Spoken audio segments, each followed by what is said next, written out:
with your new book that's just come out. So it's titled A More Just Future, Psychological Tools for Reckoning with Our Past and Driving Social Change. I want to know, even just considering some of the previous books you've written and the research you've done, what motivated you to write this book? Yeah. Well, this book comes from me writing the book I felt like I needed to read, quite honestly. Things that I've been struggling with in my relationship with, as I mentioned, my parents came to this country, love this country deeply. I love this country deeply. Greatest country on earth is the narrative I've heard my whole life.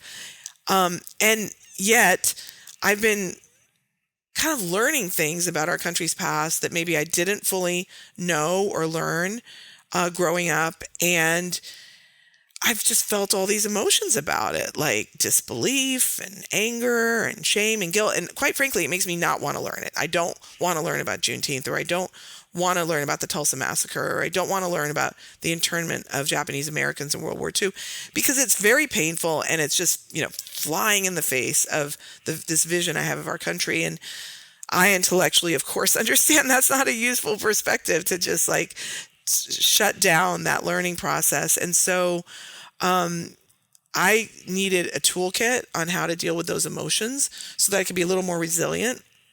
And I couldn't find it out there.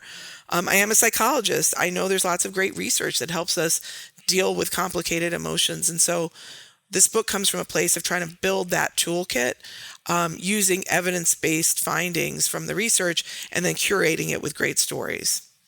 And I would say it seems like a prevalent theme throughout all of this is like, don't believe everything you think. And even at the start of the book, you discuss the power of unlearning things. And I think you share an experience of taking a family vacation to South Dakota, if you could speak to that.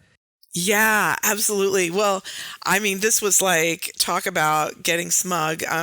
I had been reading the Little House on the Prairie books to my kids for a year, literally every night, worked through the whole series. Like millions of people, I had loved these books as a kid.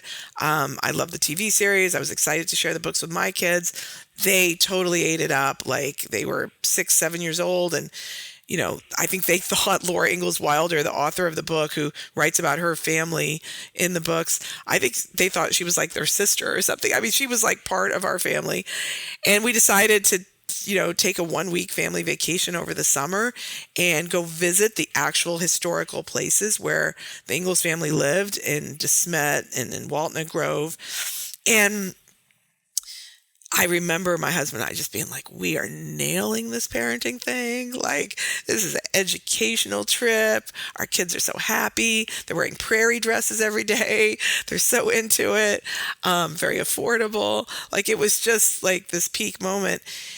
And at the same time, I also remember there being these like little nudgy thoughts in the back of my mind, especially when we were there physically in the place, where I'd be like, hold on, wasn't this land someone else's land before the Ingalls family? Like, whose prairie was this? And of course, it was Native American land, and it was taken from them. And there was genocide that led 60 million Native Americans to become 6 million. I mean, there were horrible atrocities committed, not necessarily specifically by the Ingalls family, but certainly they were the beneficiary of it.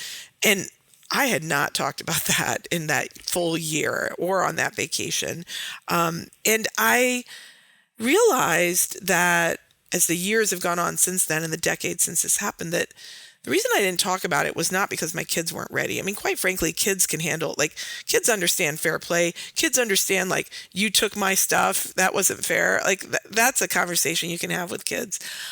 I was not ready to think about it or talk about it. It was running against my narratives, and it was bringing up all those emotions. And so that sort of toolkit that I was looking for, the book that I felt like I needed to read, was really coming from a very personal place of realizing that because I couldn't cope with my own emotions, I was setting up my kids to have to unlearn eventually a whole bunch of stuff I had taught them, laying that in their lap instead of in my own.